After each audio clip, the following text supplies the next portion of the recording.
Good turnaround Tuesday, everybody. Mike and Angelo and Alexander and Mary and Ryan. Morning, Dale. How's it going? Good, mate. You? Good. Okay. I've decided that the yen, while it's trading like this right here, that it's been approved by ARP, which is the American Association of Retired Persons, to trade the yen. You're the head of that organization, Dale? Yeah, but I wouldn't join any organization that would accept me. So keep that in mind. But anyway, look, you got a 10-point, 20-point range for hours upon hours upon hours. So, anyone that's taking a position right now, I think it's just a coin toss right here. I mean, I don't know. It's not. Have they taken away a market from us, or will this end? I think there's a little bit of a pause. We're seeing that in a lot of pairs today. But maybe there is some talk of possibly, potentially, all that sort of crap, that they might look to move to a more smoothing type intervention than the get the hammer and smash it type intervention. But yeah, I think we're just seeing a bit of a pause here, market taking a bit of a breather. The head of obviously the Bank of Japan, ECB, BOC, Fed, Bank of England, you name it, Yeah. So everyone's expecting, I've heard 0.75 for ECB on the rate hike. I think that's general.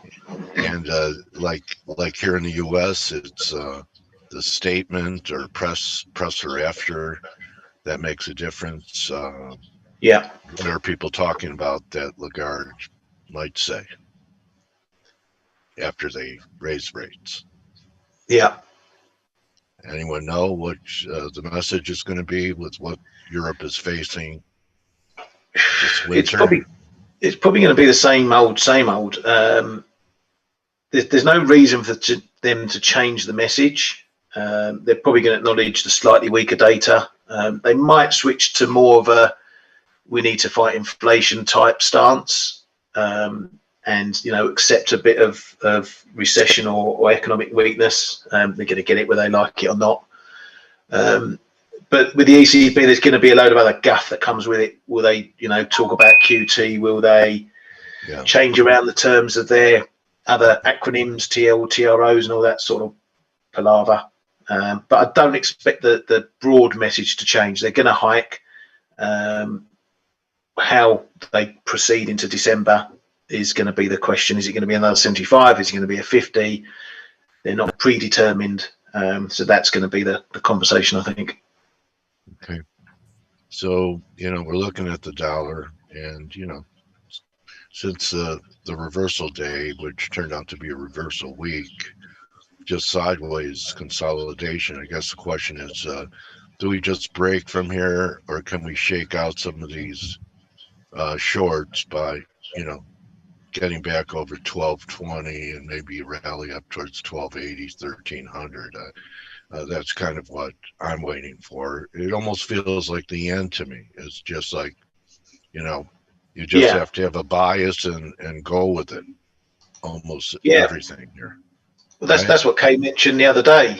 That spike in the Dixie is right on the intervention. So it's it's the dollar yen driving it.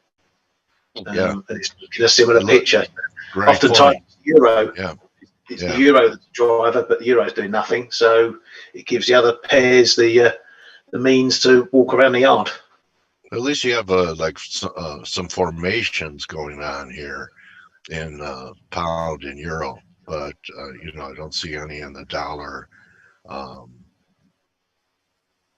Aussie, this break that we had, again, it's hard for me to really talk about something to do just to entertain people. You should have replayed the flow show. Yeah. So that's pretty much what you're saying. Any vibe on Euro pound? Did it put in the bottom last week? higher We're in no low. man's land, aren't we? No man's land. Good morning. In everything still, yeah. Yeah, ahead of the FOMC on 2nd November, I think we're gonna be probably flatlining.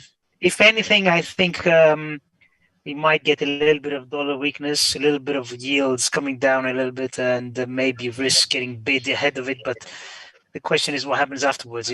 Does Powell disappoint the bulls? And I think he probably will. Yeah, a pretty So nice it's a tough one. Trying to trade this. We're in no man's land in the euro pound. We're kind of consolidating in yields. Same with the dollar. Yeah, not too many. Ranges. Yeah, change your ranges. The S&P. Yeah. I don't know about you guys, but yeah, the S&P has failed to break out over 3,800. I still think it's going to happen, but we could have a little doubt first before it happens. Hey guys. Hey Grega, how are you, buddy? Hey, I'm fine, thank you. How are you guys? You want to take over the screen? All of us are kind of like strongly neutral to the board here. Really? Yeah, I'm sure you have some ideas. Well, I should disappoint you a little bit. Are you strongly neutral too? It's like I mean, no man's land. As you said, this resistance on the S&P at 3,820 around there. Yeah. I think it's quite important. We have free wave rally from the lows. So as you know yourself, with this kind of a structure, as long as you have only three waves up from a new low in a downtrend, it can be too fast to turn bullish here. So I just think that if we drop on S&P, let's say back below 3,700, I think that Aussie could even retest the lows. Okay. Yeah, because Aussie was down with risk on yesterday. I mean, we had the S&Ps put in a nice follow-through candle, and Aussie was getting the commodity currencies, especially Aussie, was getting hammered while there was risk on, which is exactly. So that's what I'm saying. If stocks will not be able to break higher, I'm afraid that this one will retest the lows. Dollar Chinese yuan, as you know, is still trading at the highs. It break to new highs. So I just think that we have to consider what's going on there. Metals are still weak in downtrend, in my opinion. Yeah. So so far I don't see anything supportive for the Aussie yet, but I think that its time will come towards the end of the year. Okay, so one more flush in Aussie, maybe as steep as 61. There's some bid targets at 110. Yeah, I have 61. Yeah. Do you? Yeah. Okay. All right. So everyone, we know what to do when it gets down there. Okay. You know what I used to do, Greg? I don't know if you ever did it early in your career, and you guys too, that, you have a target in mind or a market, that you have conviction about what you're going to do if it gets down here. But what I used to do is say, well, gee, Dale, if you believe we're going to see 61 to get long, why not just get short here and, make the easy money to 61? Because that's not the trade. The trade is if it gets to 61, right? Because, there's no guarantee it's going to do that. But I used to try and trade to a high conviction number that I would have, and the market didn't always go to that high conviction number. So and it also depends what's your time projection for I mean, if you're looking for a longer term, maybe some will go look to split entries, and maybe will longer term already make a buy here and buy lower. Yeah, scale here. Yeah, the best trades are that when you get in and you say, I hope I'm able to buy something cheaper or sell something higher. So you're just, your toes in the water, and you welcome a drawdown to build your position, right? Yeah. Just being a coach here. So you want to take over the screen and show us a few things? But you have to stop. I stopped. Okay. I have no trouble surrendering the screen to Yeah. anyone who anyone in the crowd want to show something. Stop it, Dale. Just I am back, by the way. Sorry, guys. My internet here is just completely Anyone screwed. have any good doodles? Yeah, you were breaking out earlier. Sorry, guys. Any good doodles to share out there, Let's guys? bring Bran in. We can hear his views. Not clean ones, Dale. All right, so here we go, S&P. Yeah, I mean, as I said, we have only 3 waves from the lows, right? Yeah. I'm not sure how Blake would look at this price action, maybe as a head and shoulders. Not really the best type of a looking structure, but I'm sure that he would potentially look for more upside if we see 3.824 broken. So for now, that's still key resistance here. As I said, if we go back to 3,700 and breaking this trend line, then in my opinion, this will call in for more weakness. And that's why I said that Aussie could see more weakness as well then. If you look this, I mean, and just respect the downtrend, I mean, it looks like very similar to the previous flag here. So I just have to respect potential continuation lower simply because I cannot count 5 waves up from the lows. I thought that this could happen earlier this month already, but unfortunately we haven't seen any impulsive characteristics really. Even if you look at the Aussie Kiwi, this one is maybe really showing us how weak the Aussie is. I mean, I have it somewhere here.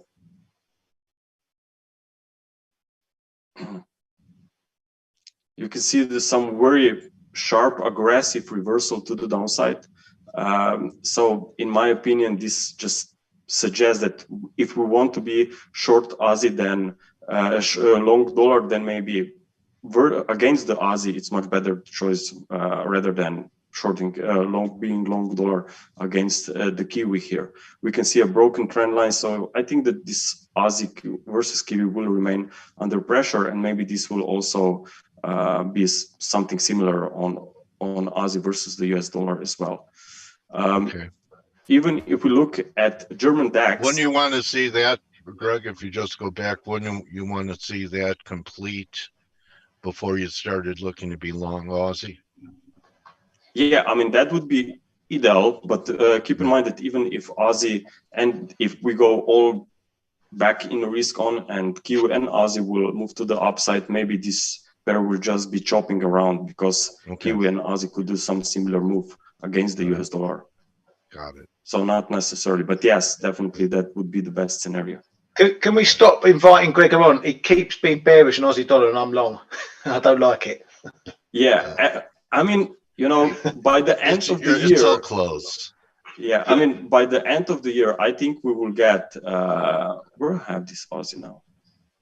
Let me bring on some longer term chart. I mean, longer term, I'm bullish Aussie. I mean, we have some very nice deep pullback here. I believe that we are around 61.8% right now. You have run this trend line that could act as a support. Yeah, this trend line comes in around 681, around there. I mean, that's a pretty nice trend line to look for. The only concern is probably this Hang Seng index. I mean, it keeps moving lower, so this is also something that obviously weights on the euro, on Aussie dollar here. And all of a sudden, the last 2 days, copper kind of gave up the ghost. It had a decent pop. Things like Freeport McMoran were rallying pretty good last week and last couple of days. Copper failed at a downtrend line, so that's part of it too, isn't it? China, Aussie, copper, Hang Seng. Copper. Yeah, I mean, this copper also, if you look, could also be some kind of a triangle. Yeah. So short term, I think that how I see it, it's still bearish for Aussie. Longer term, I think that we will get a tradable bottom by the end of the year and some nice reversals. About S&P 500, here's also DAX. Now, if you just try to, let me bring in this chart. If you just try to ignore the wave counts, okay, and just focus on this trend lines. We have this trend line connected from June highs that been tested 3 times, and now we could be going back towards this line here around 13,000, 13,100. There you have also the 61.8% retracement of this drop from summer highs. And also I took the distance of in time of wave 2, okay, and compare it to current wave 4 because they are of the same degree.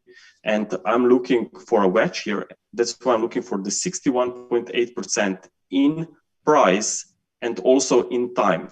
And this comes in here around for at the end of October, actually for Friday, to be a potential resistance based on time. So regarding the price, time, trend line, and the free wave rally, I just think that there is a very significant resistance up there. Yeah, exactly. So I would not be turning bullish yet, but I would have to if we would rally above 13,500. Okay. But for now, I just think that there still could be a very nice free wave recovery from the lows, and that we could see actually a retest or new bearish reversal by the end of the week, as I said. Okay. All right. Some great looks. Also, dollar Mexican peso, we've been talking about this one a lot. Kind of broke down, didn't it, on Friday? Yeah, and it's still holding up very well here. Mexican peso, you can see that this trend line was retested. That was broken on Friday. So I think that for now, it looks like a very nice potential continuation lower. I'm not sure what Cayman has to say about Mexican peso. I think that he's looking more Mexican peso versus the euro, if I'm not wrong.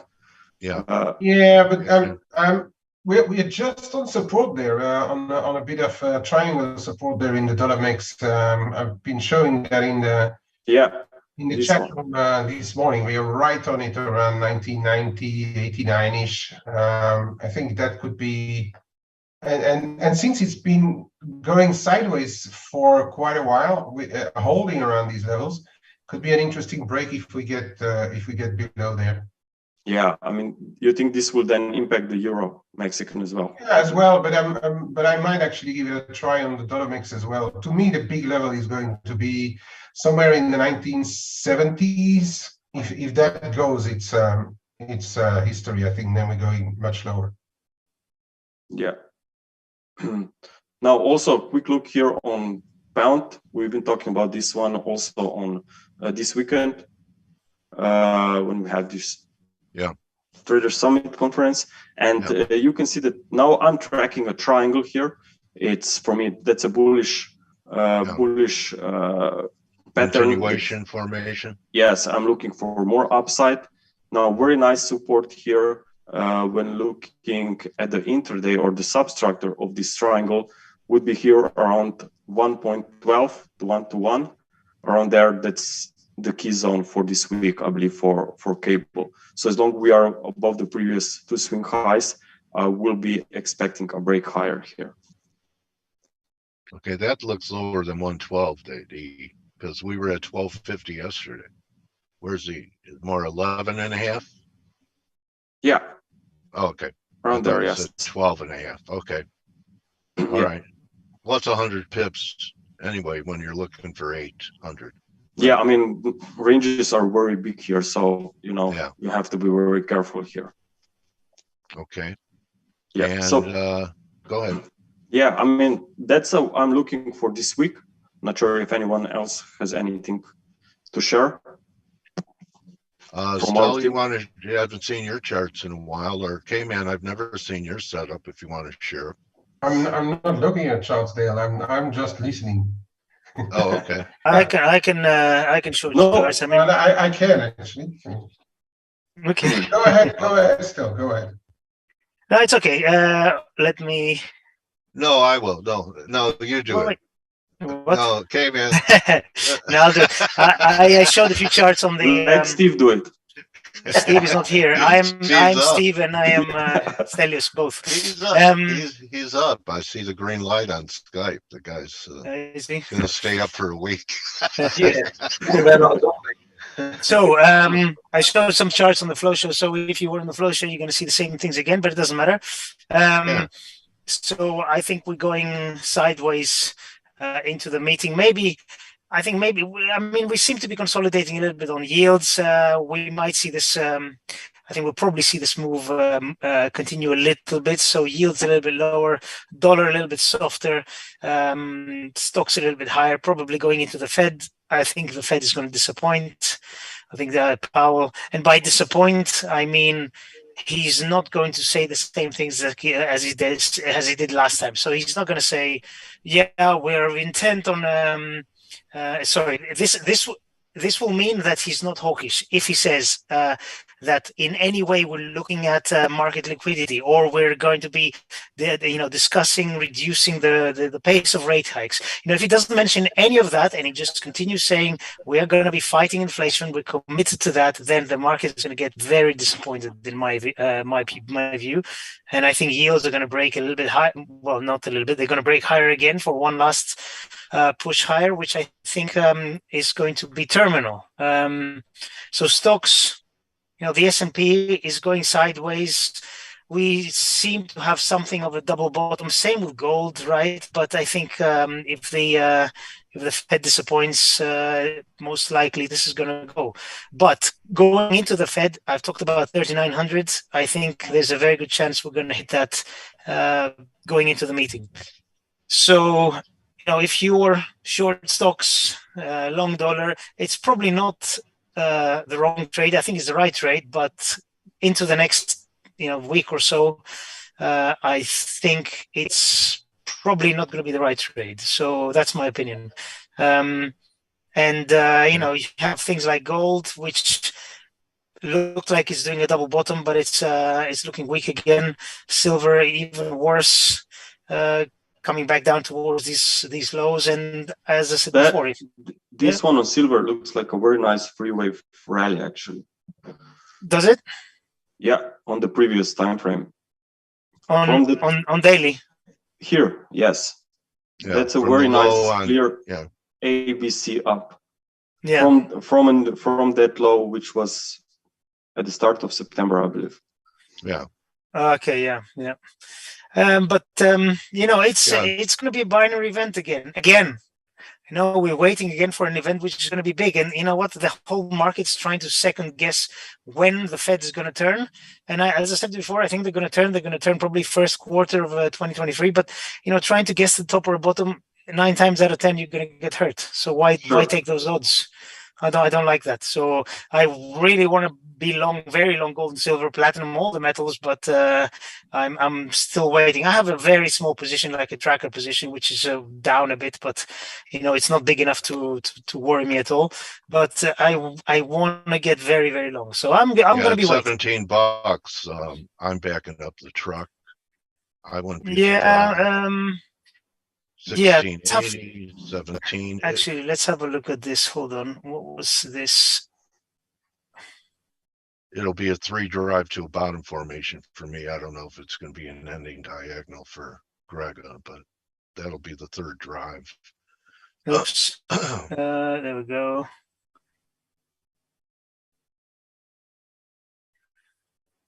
So what's the next level? Yeah, I don't know. I mean, it scares me. If this goes, I am looking at 16s. Yeah. That's what I'm looking at, and I think at those levels, it's going to be very interesting. Yeah. But otherwise, I don't have I cannot have a view, a medium-term view now without the Fed changing their rhetoric. The macro environment is unchanged. How long has it been that I've been saying this? Weeks and months. And I think as long as yields keep going higher, and as long as the Fed doesn't turn, I don't see a stop to this move. And I mean, it's an upward move, and the trend is still there in yields, even if we're correcting a little bit. It's higher highs, higher lows. So I don't see any reason yet why I want to go against this in any way. There will come a time, and I'm probably going to miss the first 5-10% of the move, but I don't care. So it's a tough one. if you ask me what do I do for the next week or so, I want to buy dips, but after that, on the day of the Fed, I don't want to have any position. I don't blame you. Yeah. Anyway, that's all I have. I don't know if anybody else wants to have a look. And okay, and one more, because we've been looking at this every day. I mean, big cryptos, they're still lingering 18 to 19.5K for ages now, or maybe 18 to 20. And this is not looking good. If the Fed doesn't turn dovish, this is breaking. And this goes, in my opinion, straight to 12, 13K around here. And it's going to be fast and it's going to be brutal. So, if you're looking to get long cryptos, it looks like a good risk reward long here because you know where you're wrong. But the problem is, if you're wrong, where do you get out? How do you get out? It's difficult markets, right? You might have a stop at 17.8 and you get filled at 15. You don't know how it's going to happen. So you have to be very careful. K-Man, we have a few minutes if you want to show your setup. Sure. Do you have a black background like Ryan? A black background. Ryan uses that. Let me just share. All right. He's Joseph in a Technicolor dream coat. Oh. Hang on. They're pretty. Who is pretty? They're your charts. Oh, yeah, no one on here is pretty. I thought you were talking about me. All right, the dollar yen. I'm going to show this one the longer term, right? Yeah. First red line up here is the height of the Abenomics arrows. Okay. Starting just below 80, and that's the election of Abe around here, and then with his arrows. And this is the top around 125. Let me kill my squawk for a second. So then we were in a triangle for a long time. This is a triangle, and then it broke. And this is around when Mr. Powell started to pivot. This end of May, beginning of June 2021. Not in actions, but in words. And if you add the other one on top of that, the target for this possible move, if you look at the amplitude, the whole height of the triangle, is around 155.70, 156 in dollar yen, and that's a possible target or big level that I'm looking at. This is to the top side for one, and then I'm going to zoom in on this. Now for the downside, and people know I'm still not convinced this dollar yen is going to go down, and I try to catch knives on interventions. But for the downside, to me, this is the level that we should watch. It's 145.5, 145.25. And you have a trend line coming in right around there too. Trend line in there, trend line there, and I think on the 4 hours that I even have a fib just below there, 144.80, 61.8 of the first intervention, and then to the highs, and that comes in around 144.80. To me, that zone is the make or break zone for dollar yen now. Yeah. If you ever get down there, below there, and hold there, I would start to think that a reversal could be seen. Yeah. So that's for the picture on the dollar yen. Whatever happens in between, okay, there's interventions and stuff. I think the fundamentals are still very much against the yen. So I can't really buy that currency right now for longer than interventions or retracements. But this to me is going to be the big zone that people should keep an eye on. Take a screenshot, guys. And next time you're going to show charts, I'm going to have a few mushrooms for breakfast. And then what Grega was also showing on $MX, and I agree, $MX is going to go lower. I think we are going at one stage find ourselves back to pre-pandemic levels around 18.5. But then we've got a 2017. I know it's a bit of a spaghetti chart here because it's a daily, and I didn't clean up my shorter term. But this red line here comes in around 1965 right now. And if we zoom in, this was the triangle that I was talking about, right support in the short. around here, 19. Hanging on by a thread. Sorry? Hanging on by a thread. Exactly. So if it breaks and we manage to get below this low here around in the low 1970s, this is going to be in for a test. And so this whole zone is about a percent wide, which in an emerging market is not that much. We can do that in a day. But if we start to break below these levels, then I really think we can get down there. And then I probably would guess that my Euromex is going to go more likely to levels in the somewhere around 1910 for a starter, but I'm looking at a bit lower levels to ultimately say this could be a target and could be around the 18s as well. You know, if euro dollar hangs around parity. And I'm trying to defend this position for in the medium term for as long as it holds below 2040. As people know, I've been short from here basically in the Euromex, but I've been trading in and out. It's my style of trading in and out around core positions. And in the shorter term, I would be looking for a move up to 1990s to really add to those shorts. Anywhere around here, and this is my panic zone up here. So that's a little bit for and I think our time is up, Dale. Yeah, Lakshman is here, and I want to thank the crew.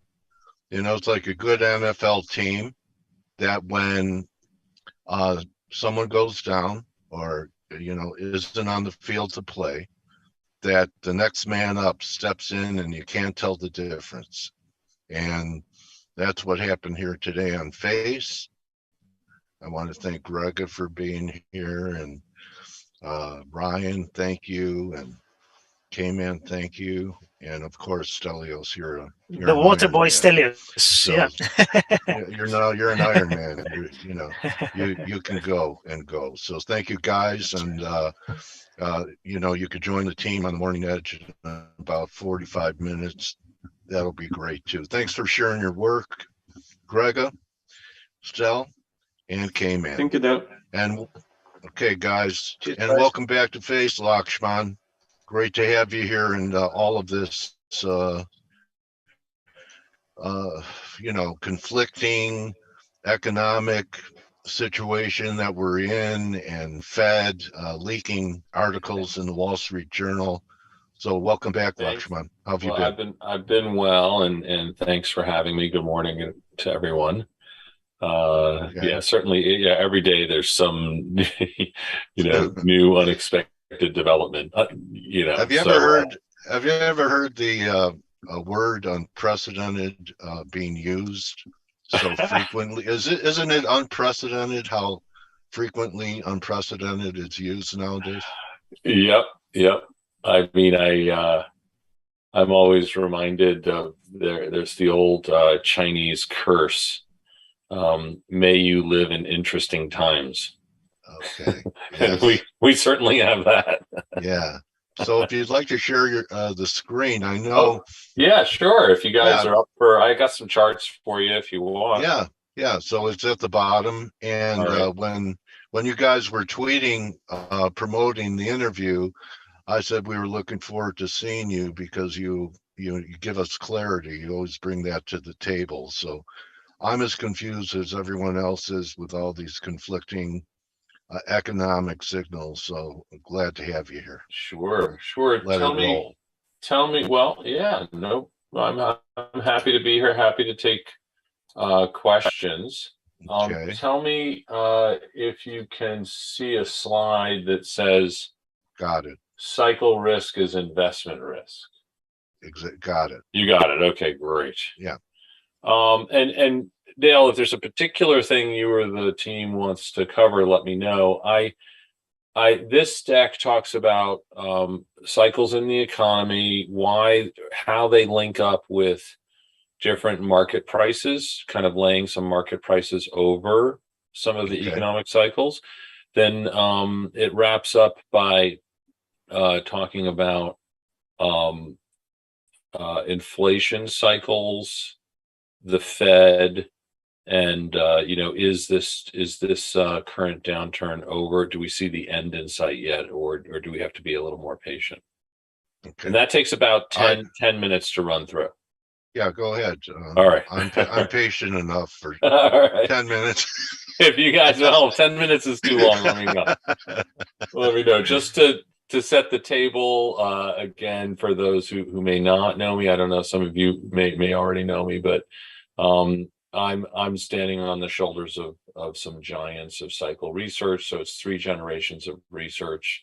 Wesley Mitchell, about 100 years ago, helped defined what a business cycle is, and that's the same thing we talk about today. And then Jeffrey Moore, who was his protege,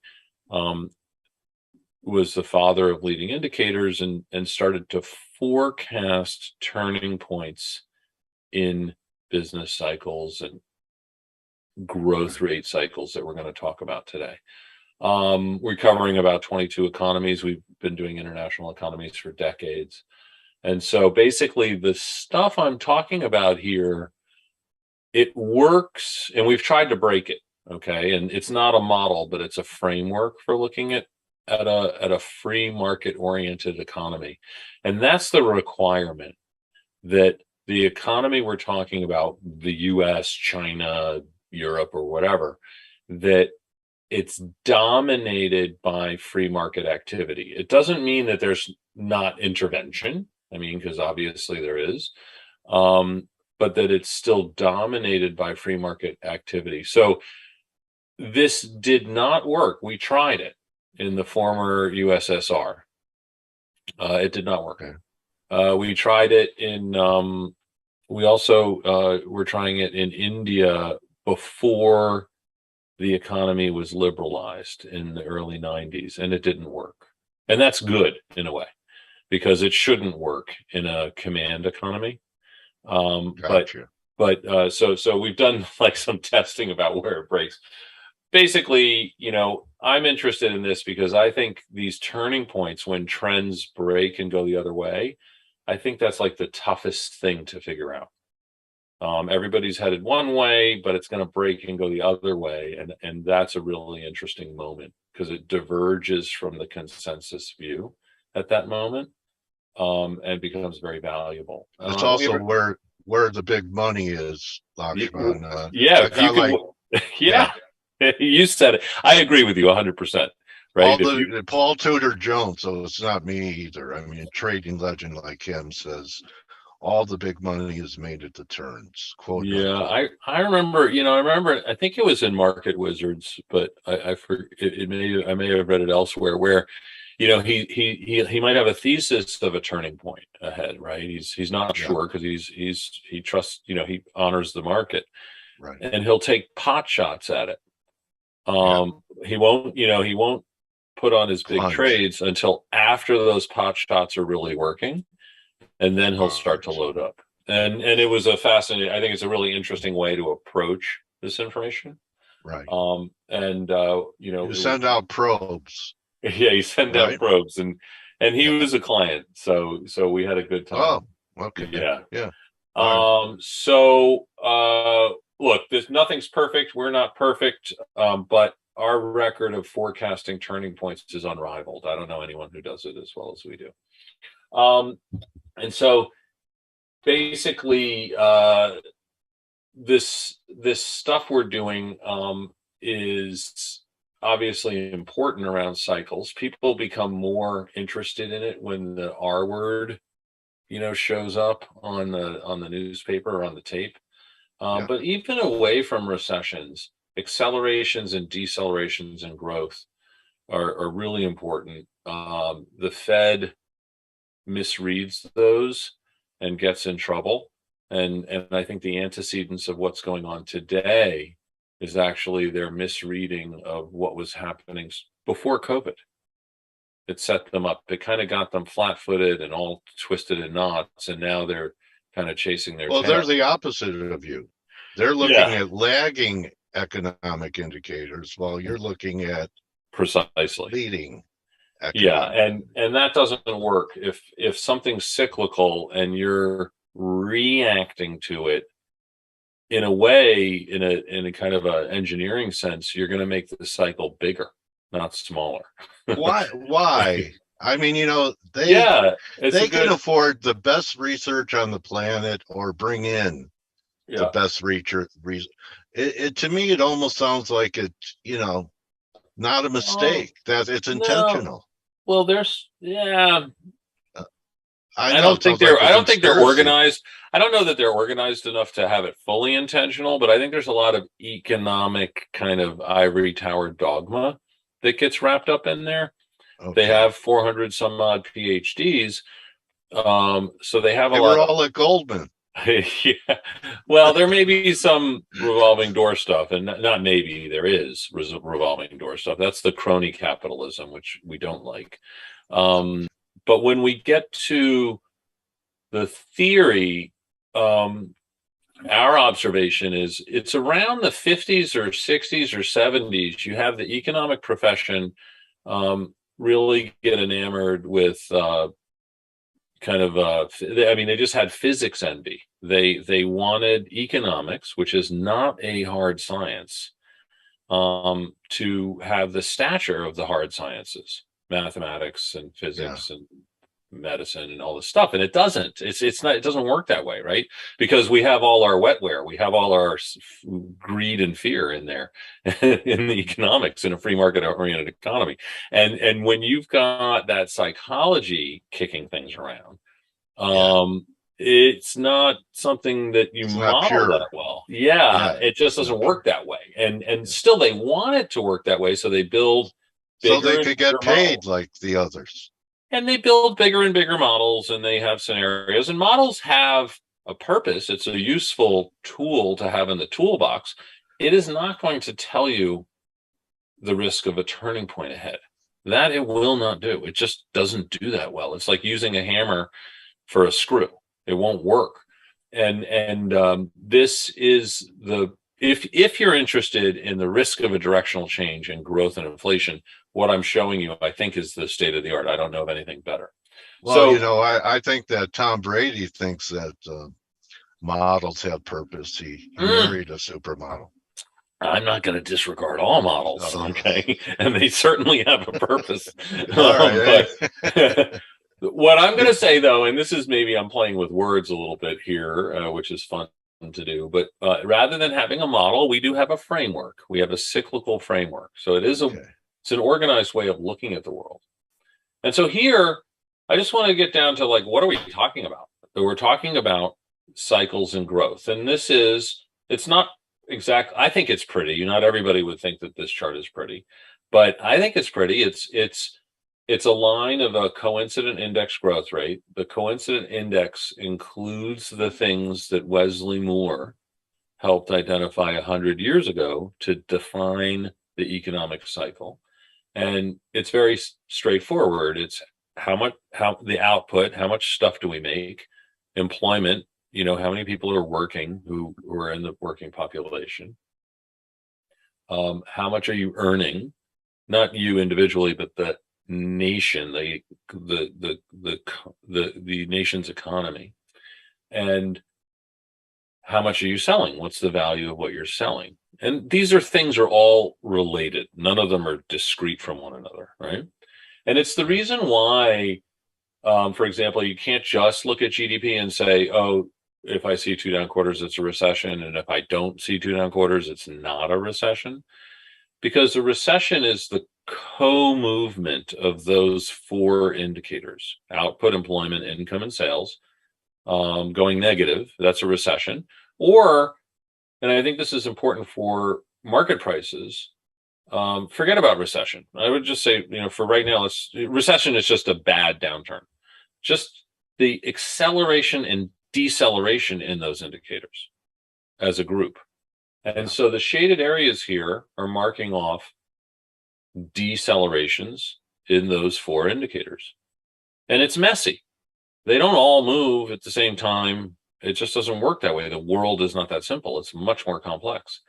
But we can, to my eye, and when we look statistically, we can see upswings, cyclical upswings, and cyclical downswings. So the shaded areas marked off by this blue line, this growth rate, are times when there is a pronounced, pervasive, and persistent acceleration, the white areas, or deceleration, the shaded areas, in those coincident data. And our contention for this morning, let's say, is that that's really important for risk on, risk off. That's the basic backdrop, within which I know when I was walking in, the gentleman was talking about some shorter term trading positions. You could totally have all kinds of gyrations within an upswing and a downswing, and yes, one does not preclude the other. This is telling you, is the wind at your back or is the wind at your face? On a cyclical basis, which looks out a few quarters. I'm not talking about years or decades. I'm talking about a few quarters, time frame wise. So that's the information that we're bringing to the table. And the blue line, just to get to today, you see 2022 on the right hand side of the chart, and what you see is that it's still positive. And I can tell you, and you probably have inferred this, that of output, employment, income, and sales, it's employment which is holding that indicator from going negative. And so if there's going to be a recession, and we believe there is, employment is going to have to go negative at some point. That will have to happen. So now, despite, even though part of the reason for the employment picture is the Great Resignation, demographics, structural, the employment picture is more about structural rather than there just aren't enough workers in the workforce anymore.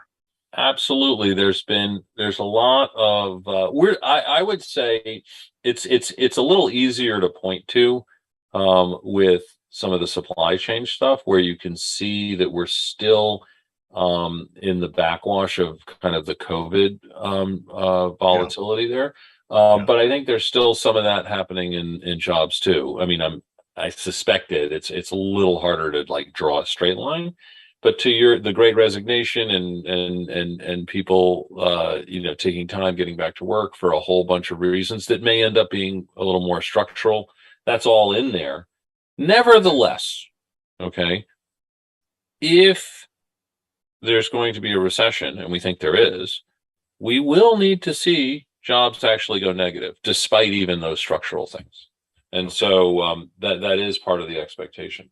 But before we get to the recession likelihood, which we think is likely, just again setting the table that during cycle downturns, so these shaded areas are the slowdowns in the coincident index, those are dangerous times in terms of these corrections. You tend to see double-digit corrections in S&P associated. I'd like to validate. When was the first time we talked? Do you remember, Lakshman? Oh, I think it's going on a couple of years. Yeah. Okay. Well, at least a year. Yeah. And your work was saying the market's going lower. So, on that turn that you saw, ahead of a lot of people, many people, you were warning to be out of the market because of your work. So it's not like you're just coming to the table now. Oh, no. This is what happened. Yeah, I've been running this. I've been doing this now. I've been doing it 30 years. I got receipts. So I got the receipts. You weren't long snap during this shaded area here. I want to also acknowledge, right? Because if you're doing shorter term trading, and I think some of the people on the call are, you've got to navigate these things. That's a rip your face off moment, right? Yeah. Right. So I guess here Powell comes out and he says something nice, and the market's like, okay, you're pivoting, and we're soft landings baked, and blah blah blah, and you get a pretty heavy duty rally. So this, I think, can happen. We may be in a version of it now. And because he was very mean. Yeah. He was very mean at the last Fed meeting. Do you think he's not going to be as mean to us next week? I think he's still going to be mean, I'm afraid. We still got tough love. All right. I'm afraid we still got tough love, and we can get to that. But But the basic contention is wind is at your face, a little more defensive, and I know it's a bit of it's an oxymoron, but I don't know. You know, the challenge is trading the bear market rally in a risk-off kind of general posture, and how to do that, and God bless you for doing it, because it's hard. I don't think that's easy to do. Here you go. I'm flipping from broad market to, you know, one of your bellwethers. In this case, it's iPhones, and just making the point that here's a discretionary consumer product, a game changer, right? This is like a structural change kind of product. Yes. And you can see on the left-hand chart, there's the penetration into the market. Boom, it's just a moonshot. Right. Okay. I think it's around early, I mean, it's 2012's in there, that about half of the people have some sort of smartphone. So you've got some penetration now in the market. And if you switch from the levels to the growth rates, and you line them up against these shaded areas, growth rate cycle downturns, we see that here's something, and you know that this is very product cycle driven stuff.